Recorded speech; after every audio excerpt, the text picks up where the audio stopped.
AITA for refusing to leave when my wife tried to record my reaction to her affair.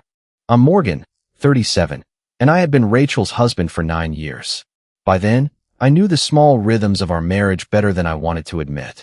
I knew she tapped her wedding ring against a wine glass when she was irritated. I knew she left one kitchen cabinet open almost every morning and denied doing it every time. I knew she could take one reasonable question and turn it into a 2-hour argument where I somehow ended up apologizing for the tone I had used while asking it. For most of our marriage, those things had seemed manageable. We had routines, shared bills, family dinners, a mortgage, a joint credit card, and enough private jokes that people assumed we were solid. Rachel was sharp and persuasive. She could walk into a room, read everyone in it, and adjust herself before the first conversation ended. I used to admire that about her. Over the last year, though, that confidence had hardened into something colder. She started coming home later. When I asked whether I should keep dinner warm, she accused me of tracking her schedule. She changed the passcode on her phone and said married people were still entitled to privacy. She canceled plans at the last minute, then told me I was keeping score if I mentioned that it had happened 3 weekends in a row. The more carefully I spoke, the more controlling she said I sounded. At first, I thought we were going through a bad season. 9 years is long enough for a marriage to get repetitive. We were both tired more often. We talked about errands and bills instead of anything interesting. I suggested counseling twice. Rachel said she did not want to sit in a room while a stranger helped me build a case against her. That should have bothered me more than it did. Instead, I convinced myself patience was maturity. Our anniversary fell on a Friday. I made dinner at home because Rachel had said she did not want anything public or elaborate. I bought 2 steaks, roasted vegetables, opened a bottle of wine, and put a small wrapped box beside her plate. I had also booked a 4-night trip for the following month, something quiet that she had mentioned wanting earlier in the year. At 7:15, she texted that she was running late. At 8:04, I asked whether I should eat. No answer. At 9:30, I called once. It went to voicemail. By 10 o'clock, the vegetables were dry around the edges. Melted candle wax had pooled onto the table. I turned off the oven and sat there with one half-poured glass of wine while the house got quieter. Rachel came in at 12:17 a.m. I know the exact time because the driveway camera recorded her headlights sweeping across the garage door. She walked into the kitchen wearing the same dark dress she had left in that morning, but her hair had been redone. She smelled faintly like hotel soap under her perfume. She did not apologize. She dropped her keys on the counter and looked at the table. "You waited," she said. "It's our anniversary." She gave a small laugh that did not sound amused. Then she placed her phone face up near the fruit bowl, angled in my direction. "I slept with Daniel," she said. "More than once." Daniel was her boss. I stared at her, waiting for my brain to catch up. Rachel folded her arms. "Say something." "How long?" "Does it matter?" "Yes." She rolled her eyes. "Months." I looked at the cold steak on my plate. I remember noticing that the butter had turned white again. Rachel stepped closer. "If you have any self-respect left, you'll leave." That line was too clean, too prepared. She was watching my hands instead of my face. Her phone was still pointed toward me. The screen was dark, but I could not tell whether the camera or voice recorder was running. Every part of me wanted to stand up, knock the glass off the table, demand details, and call Daniel right then. Instead, I picked up the wine bottle. "Do you want wine with that?" I asked, "or are we done performing?" For the first time that night, her expression slipped. "What is that supposed to mean?" "It means you came home with a speech." "I came home and told you the truth." "No, you came home and dared me to react." Her jaw tightened. "You're proving my point right now." "What point?" "That everything has to be a contest with you." I almost laughed, not because anything was funny, but because I had heard some version of that sentence in every argument for years. I put the wine back down. "I'm not giving you the scene you came home for." Rachel picked up her phone immediately. "You are unbelievable." She went upstairs and shut the bedroom door. I sat at the table for another 10 minutes. Then I scraped both dinners into the trash, put the wrapped gift in a drawer, and took a blanket to the guest room. I did not sleep. Around 1 a.m., I opened the notes app on my phone and wrote down everything she had said as closely as I could remember it. I included the time she arrived, where her phone had been, the exact wording of her confession, and the fact that she told me to leave. I wanted to text Daniel until my thumbs cramped. I wanted to ask whether his wife knew. I wanted to tell him what kind of man I thought he was. Instead, I wrote down the facts. At 2:40, Rachel sent me a text from the next room. "You're being emotionally cold on purpose." I saved it and did not answer. At 6:30, I got up, showered, and made coffee. My hands were steady until I saw the 2 anniversary cards still sitting on the kitchen counter. Then I had to grip the edge of the sink and breathe through a wave of anger, so hard it made me dizzy. That was the only time I lost control. I did it alone.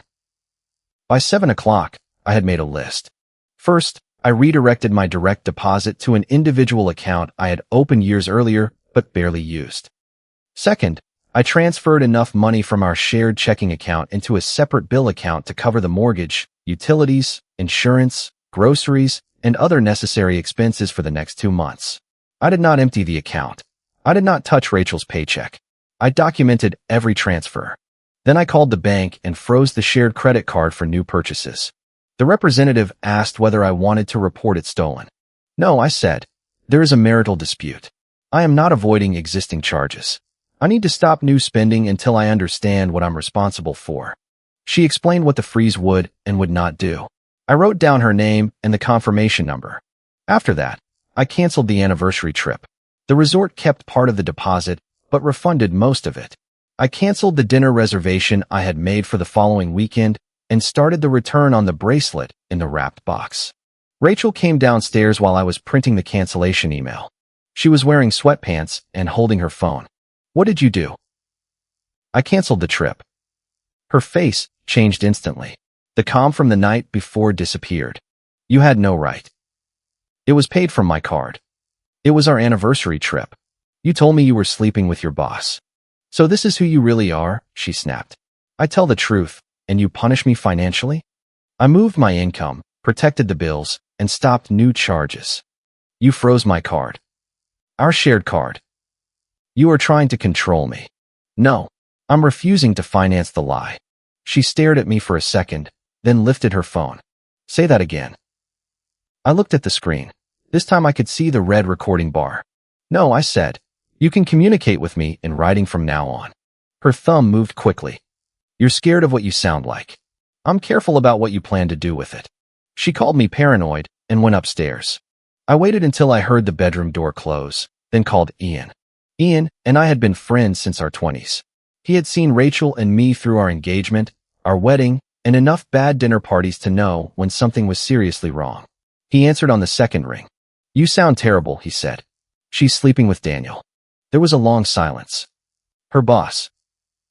"Yes." "What happened?" I told him everything, including the phone on the counter and the recording that morning. Ian swore under his breath. "Have you texted him?" "No." "Good. Do not text him. I want to." "I know. Don't. He helped blow up my marriage. And if you send him one threat, Rachel gets to show everyone that instead of explaining the hotel." I didn't threaten anyone. Keep it that way. Be angry in my voicemail, not in writing. I paced the driveway while he talked me down from every bad idea I had not yet acted on. Before we hung up, he said, "Do not give her a screenshot she can use against you. Save everything. Call a lawyer." I did both. The lawyer's name was Kara. She was recommended by a coworker of Ian's, but I did not know anything about her beyond that when I called. Her office scheduled me for the following Monday. The rest of the weekend was quiet in the ugliest possible way. Rachel stayed in the bedroom with the door closed. She came downstairs to make coffee and stared at me like I was an intruder. When I asked whether she intended to keep seeing Daniel, she said, "I'm not discussing my personal life while you're in punishment mode. Your personal life became my legal concern when you brought it into our marriage. You hear yourself, right?" "I do." She shook her head, emotionally cold. Exactly like I said. That phrase kept appearing. Emotionally cold. Controlling. Punishing. Unsafe. The word unsafe came in a text from her cousin Denise on Sunday afternoon. Rachel told me what happened. Whatever mistakes she made, freezing money and making her feel unsafe is not okay. You need to be the bigger person. I read it twice. Then I replied, I have continued paying all household expenses. I have not threatened Rachel, blocked her access to the home, or interfered with her personal account. I am not discussing details over text. Denise answered almost immediately. Maybe ask yourself why she felt like she had nowhere else to turn. I typed 3 different replies and deleted all of them. Finally, I wrote, she had a marriage counselor, a husband, and a front door. She chose a hotel. I regretted even sending that. Not because it was false, but because it sounded sharper than I wanted anything in writing to sound. By Monday morning, 2 mutual friends had contacted me. One asked whether I had really cut Rachel off. The other said he did not want to take sides, but thought I should examine my role in making her lonely. It was happening faster than I expected. Rachel had confessed to me Friday night, and by Monday, she had already built an audience. Kara listened without interrupting while I explained everything. She was in her mid-40s, direct, and unimpressed by drama. Her office had a small legal pad on the desk, and no family photographs where clients could stare at them. When I finished, she said, "First, protecting your credit is not revenge. Second, keep paying necessary bills. Third, do not post anything online. Fourth, stop trying to win arguments with your wife." I'm not trying to win. You are still responding as if she is arguing in good faith. That landed harder than I expected. Kara asked whether Rachel had access to money of her own. She did. Rachel's salary went into the shared account, but she also had an individual checking account that she had always called her emergency fund. I had never asked how much was in it. Good, Kara said. Do not touch it. Keep records of what you moved and why. Do not cancel insurance. Do not withhold food, housing, utilities, or transportation. Luxury travel is not a marital necessity. She had me send screenshots of the bank transfers, the mortgage schedule, the utility auto-pay notices, and the credit card freeze confirmation. Then she asked about the confession. Did she admit the affair in writing? No. Any recordings? I think she tried to record me. That was not my question. No. Then preserve anything that establishes timeline. Receipts, messages, shared email, calendar entries. Do not hack accounts. Do not guess passwords. Use only what you already have ordinary access to. Before I left, she said, you are allowed to protect yourself. You are not allowed to improvise revenge and call it strategy.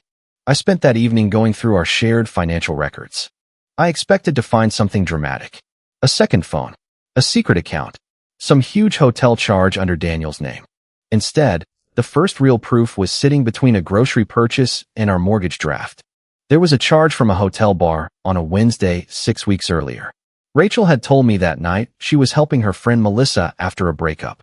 The charge was not enormous, but there was also a parking deposit and a room authorization that had been reversed the following morning.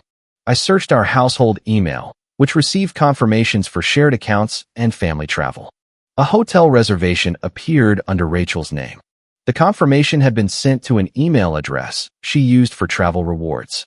Years earlier, she had set that account to forward itinerary messages to our shared inbox so I could coordinate flights and check-in times. She had apparently forgotten. The booking showed 1 room, 1 night, 2 guests. I printed it and saved a PDF copy. Then I found the rideshare receipt.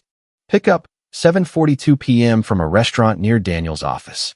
Drop-off, 8:11 p.m. at the hotel. A second ride left the hotel at 6:18 the next morning and ended 2 blocks from our house. Rachel had texted me at 11:03 that night saying Melissa had fallen asleep and she was staying on the couch. I sat at the kitchen table with the receipt open in front of me and felt something inside me settle. The lie was not hidden in some dramatic secret vault. It was ordinary. A date, a charge, a ride, a text. That was almost worse. When Rachel came downstairs, I closed the laptop. She noticed immediately. What are you doing? Checking our accounts. For what? For expenses I may be responsible for. She crossed her arms. You are obsessed. Did you use our shared card at a hotel with Daniel? Her eyes flickered toward the screen. That was a work event. Did the work event include a room? You don't get to interrogate me. I asked one question. You are acting exactly like the man I said you were. What man is that? She did not answer. She picked up her water and left. That night, while I was backing up old voicemails, I found one from 3 months earlier. Rachel had called while I was in a meeting and left a message saying she would be late.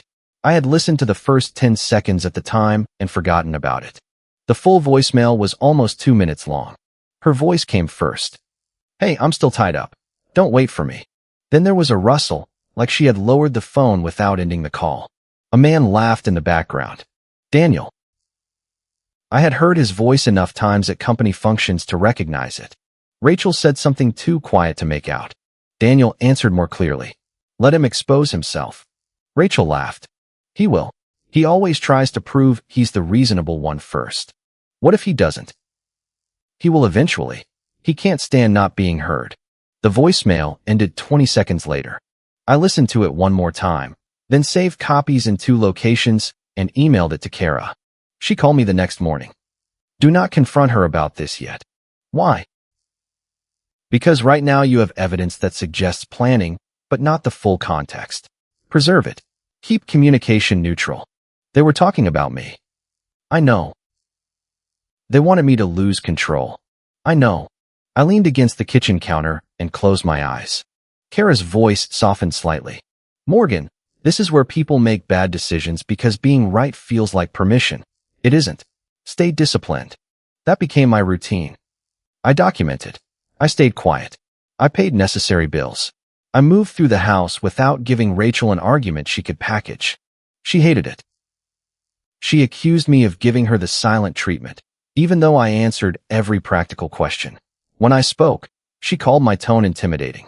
When I left the room, she called it emotional abandonment. When I asked that important discussions happen by text or email, she said I was building a case against her. The truth was, she had started building one before I knew there was a war. I found that out because of an old family laptop. It sat on the far end of the kitchen counter and was mostly used for printing recipes, checking travel plans, and streaming music. Rachel had logged into her messaging account on it years earlier. I had not opened that app in months. One afternoon, the screen lit up while I was standing beside it. A message preview appeared in the corner. "Daniel, he only needs to snap once." A second preview followed. "Rachel, if he snaps, everyone will finally see what I deal with." I did not open the conversation. I did not scroll through her messages. I took a photograph of what was visible on the screen, noted the time, and called Kara. "Do nothing else," she said. "Send me the photo." An hour later, another notification appeared, this time from a draft email app that had been left open on the laptop. The subject line was, "In case something happens." I could see the first several lines in the preview pane without clicking anything. I have been afraid of Morgan's reaction for a long time. Tonight, I am finally telling him the truth, and I am scared of what he might do when he realizes I am leaving. The draft had been created Friday afternoon, 6 hours before she came home, before she confessed, before I had reacted at all. I felt sick. She had not come home hoping for forgiveness. She had not even come home hoping for honesty.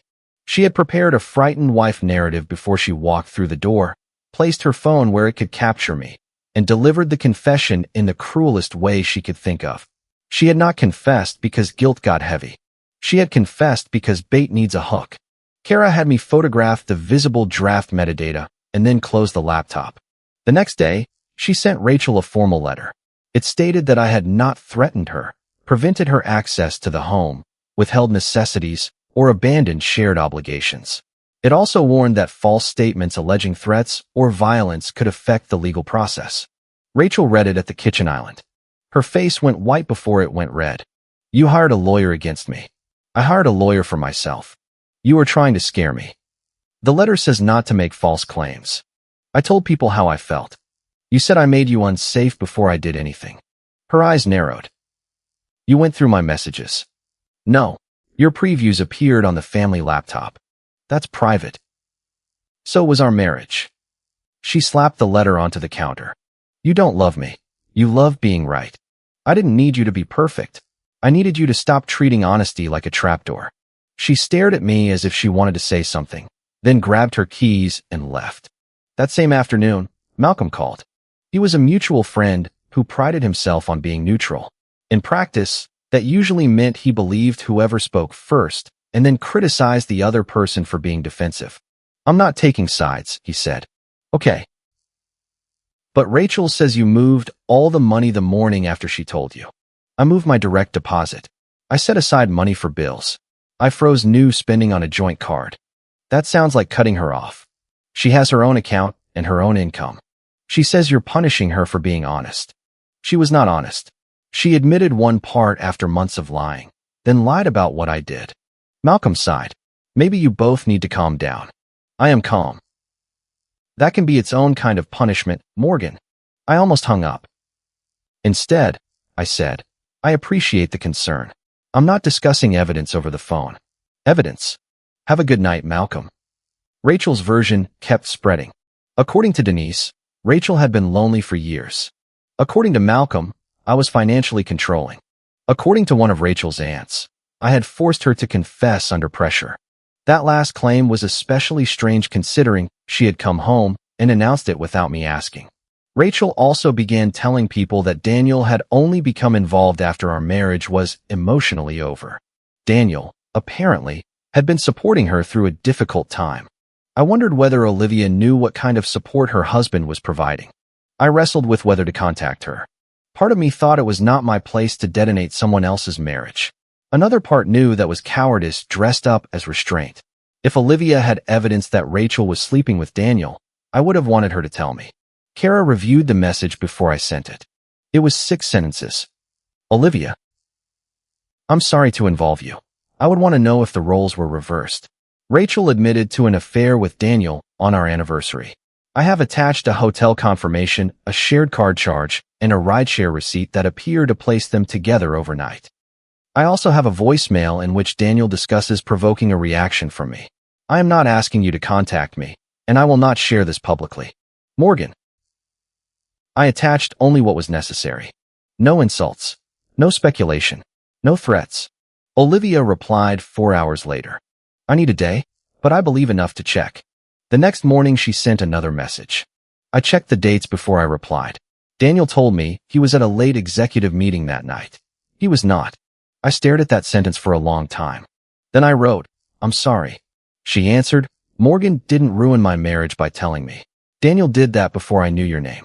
I did not hear from her again for several days. Rachel, meanwhile, decided we needed a family dinner. She framed it as a conversation about how we move forward. She invited Denise, Malcolm, her aunt, and 2 other relatives. She also invited Daniel. When I saw his name in the message, I actually laughed. Rachel looked up from the couch. What's funny? You invited him. He has been supporting me.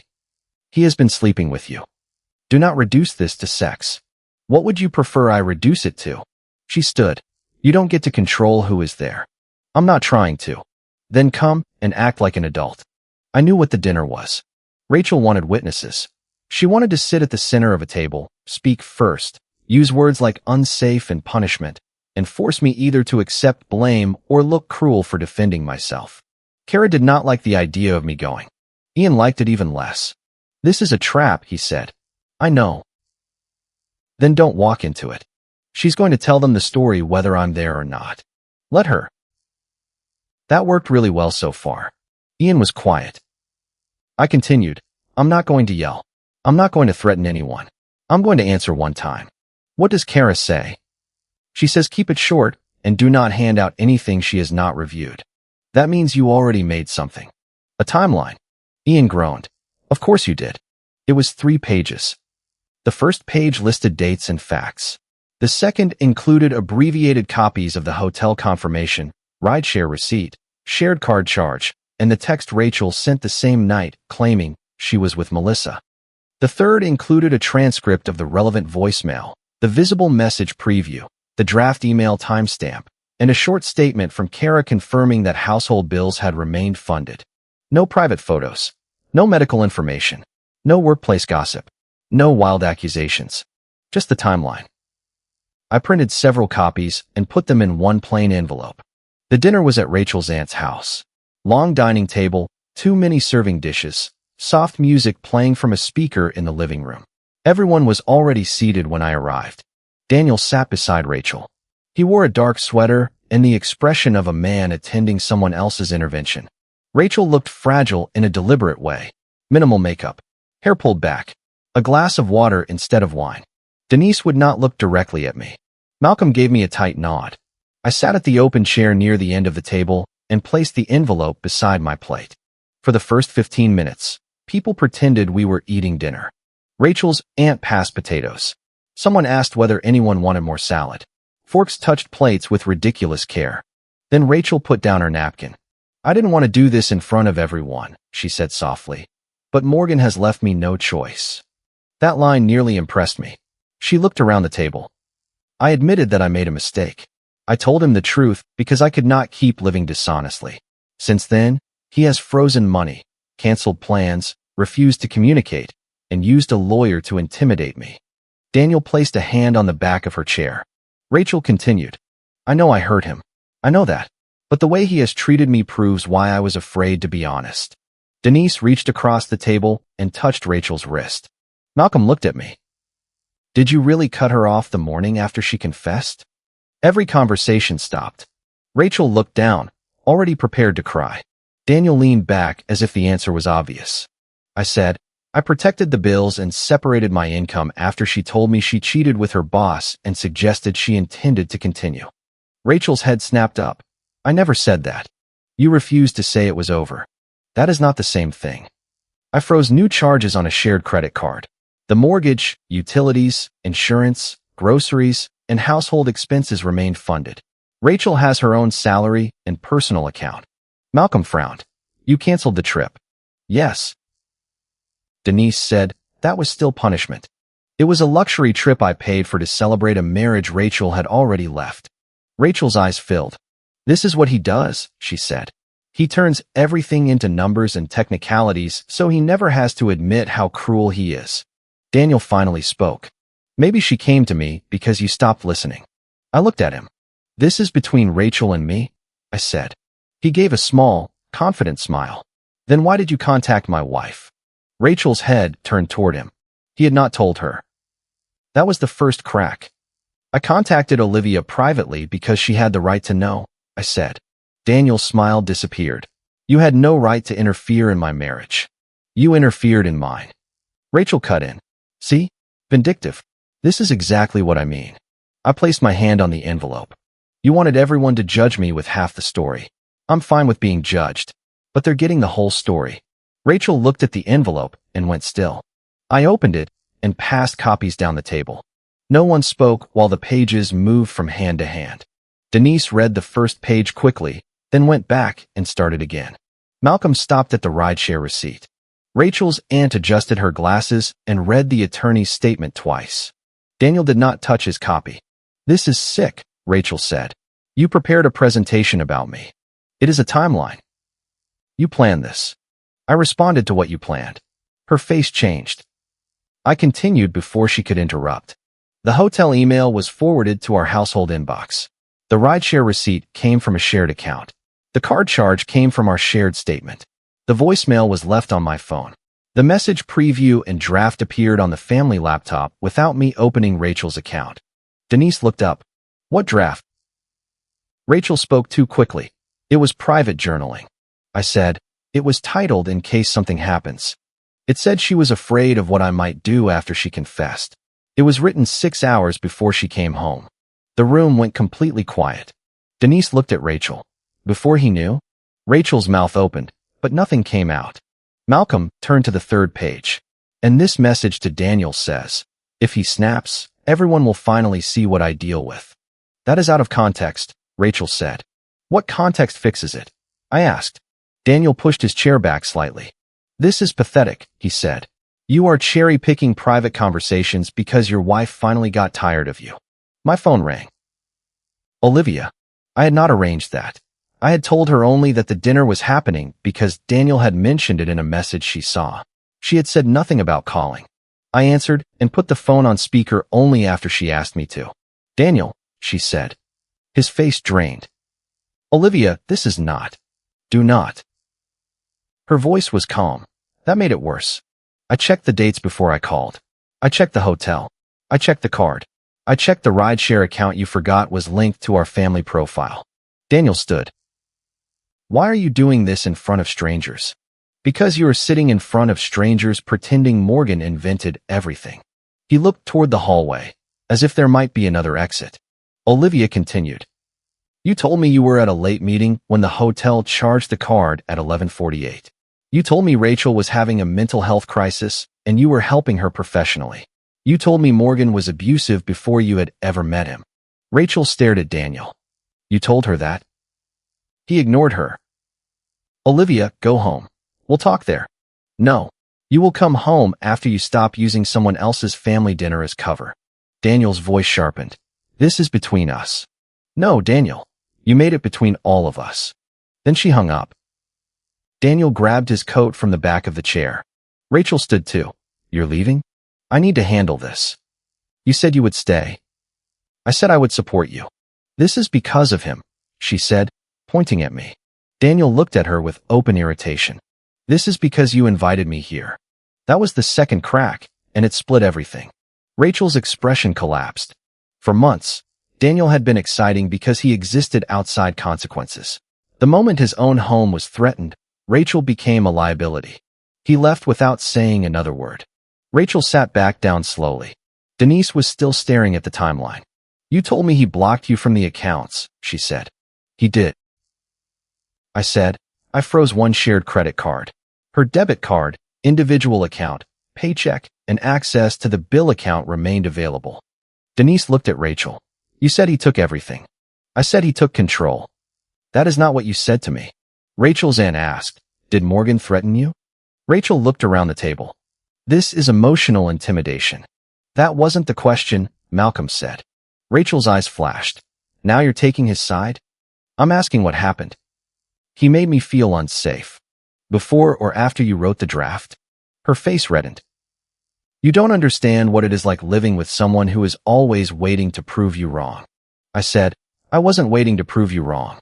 I was waiting for you to stop changing the story. She turned toward me. You humiliated me in front of everyone. I didn't expose you because you cheated. I exposed you because you tried to make me look dangerous so nobody would ask what you did. That is not fair. Neither was preparing a victim statement before you tried to provoke me. Rachel started crying then, but it was not the controlled crying from earlier. Her breathing broke. She wiped at her face with the heel of her hand and looked around for someone to rescue her. No one moved. Denise finally said, why did you tell different people different versions? Rachel stared at her. I was scared. Of what? Of losing everything. That was the first honest thing she had said all night. Not scared of me. Scared of consequences. Dinner ended without resolution. No one made a speech. No one apologized dramatically. Rachel's aunt started clearing plates because she did not know what else to do. Malcolm told me quietly that he needed to think. Denise would not meet Rachel's eyes. I put the unused copies back in the envelope and left. Rachel came home an hour later. I was in the guest room reading an email from Kara when she appeared in the doorway. Her face was blotchy. She looked exhausted.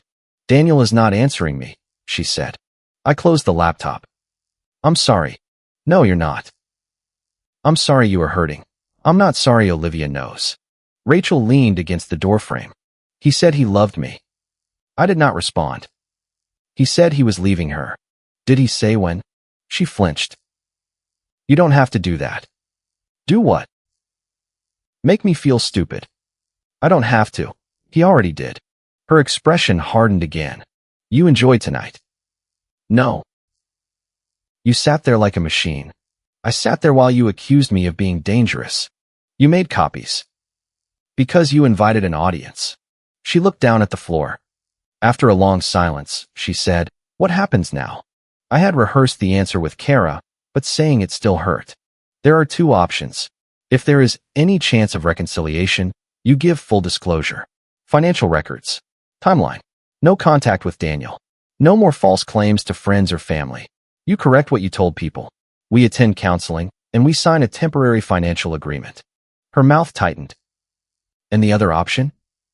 Divorce through attorneys only. That's an ultimatum. It's a boundary. You are so cold. I am clear. She started crying again. I made a mistake. No. A mistake is one night followed by honesty. You lied for months, used shared money, planned to provoke me, drafted a story before I reacted, and then recruited people to pressure me. I was angry. You were strategic. So were you. Yes, I said. After I realized what you were doing. She looked at me for several seconds. You really won't fight for us. I have been fighting for us for years. You were fighting for control of the ending. She left the doorway and shut herself in the bedroom. The next 2 weeks were not dramatic. They were paperwork. Kara prepared a temporary separation agreement. I kept records of every household payment. Rachel moved part of her clothing into the spare bedroom at Denise's house, though she still had full access to our home. Communication narrowed to email and practical texts. Daniel stopped contacting her almost immediately. Olivia later told me he had tried to claim Rachel pursued him and that he had only crossed boundaries because he was worried about her. Olivia had enough messages to know that was false. She did not tell me everything that happened in their marriage, and I did not ask. At Rachel's workplace, questions began surfacing about hotel expenses and reimbursements. I did not file a complaint. I did not contact anyone there. Olivia apparently asked Daniel for financial records, and Daniel's explanations created their own problems. I did not need to ruin him.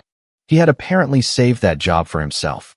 Kara also sent a second letter requiring Rachel to stop stating or implying that I had threatened her.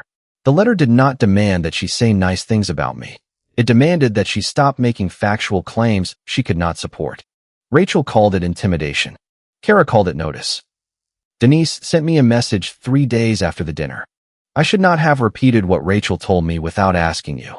I still think the money situation felt harsh, but I understand now that she did not tell me the truth. It was not a perfect apology, but it was more realistic than one. Malcolm called a week later. I owe you one, he said. You don't owe me anything. I treated calm like guilt. That happens. He hesitated. Were you always planning to leave? No. Are you now? I don't know. That was true at the time. Rachel eventually agreed to one counseling session. She spent the first 20 minutes explaining that she had felt unseen in the marriage. Some of what she said was fair. I had withdrawn. I had avoided conflict. I had often accepted a quiet house as proof that everything was fine. Then the counselor asked why she prepared the draft message before the anniversary confession. Rachel said she was afraid I might react badly.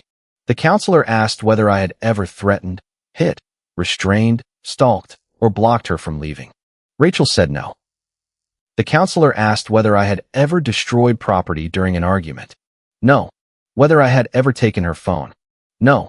Whether I had ever prevented her from seeing friends or family. No. Then the counselor asked, what evidence did you have that he would become dangerous? Rachel looked at me and said, he gets very quiet. That sentence ended the marriage for me. Not the affair. Not even Daniel. That sentence. She had taken the least threatening thing about me, the fact that I shut down instead of shouting, and converted it into evidence that I was secretly dangerous. There was no reaction I could have given that night that she would not have used. If I yelled, I was unstable. If I left, I was abandoning her. If I stayed calm, I was frighteningly cold. She had built a maze with no exit because she never intended to judge me fairly. After the session, Rachel stood beside my car in the parking lot.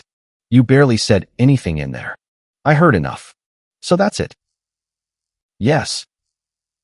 Her face crumpled. You're choosing a therapist's question over 9 years. No, I'm choosing what your answer revealed about those 9 years. I said I was sorry. You said you were lonely. You said you were angry.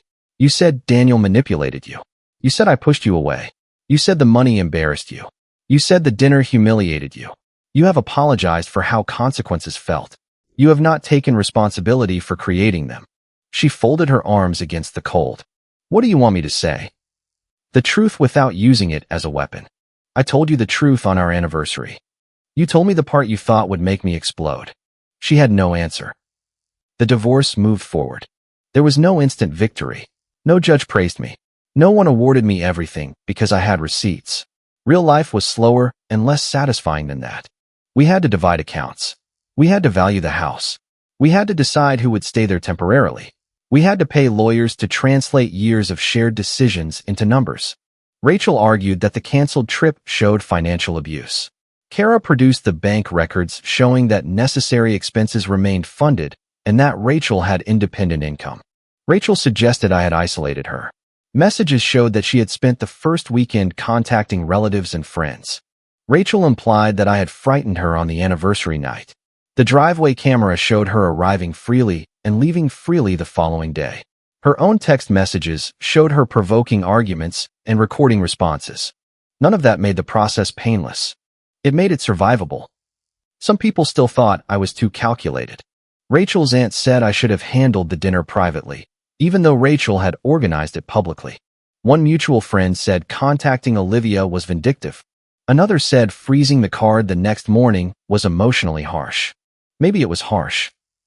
But I had spent years mistaking silence for maturity and accommodation for love. I had believed that being a good husband meant absorbing the first accusation, the second accusation, and the revised version of the accusation until Rachel felt heard. By the end, I understood something simpler. Calm boundaries are not cruelty. Keeping records is not abuse. Refusing to fund a lie is not control. And staying silent while someone destroys your reputation is not nobility. The last night Rachel slept in the house. She stood in the kitchen beside the cabinet she always left open. The dining table was bare. No candles. No anniversary cards. No cold steak. She looked around and said, "I never thought you would actually leave. You told me to. I wanted you to fight. You wanted me to perform. That isn't fair." I know. She waited for me to say more. For once, I did not. She closed the cabinet, picked up her bag, and walked out. The house was quiet after the door shut, but it was not the tense quiet I had lived in for years. It was plain quiet. Honest quiet. I slept in the bedroom that night for the first time since our anniversary. Some people will always think I was cold. Rachel probably still tells herself I cared more about being right than saving the marriage. Daniel likely still believes everyone else created the consequences he walked into. I can live with that. I did not ruin our marriage the morning I moved my money. Rachel ruined it the night she admitted the affair and smiled because she thought I would beg. If you liked it, don't forget to leave a comment and support the channel by subscribing. See you in the upcoming stories.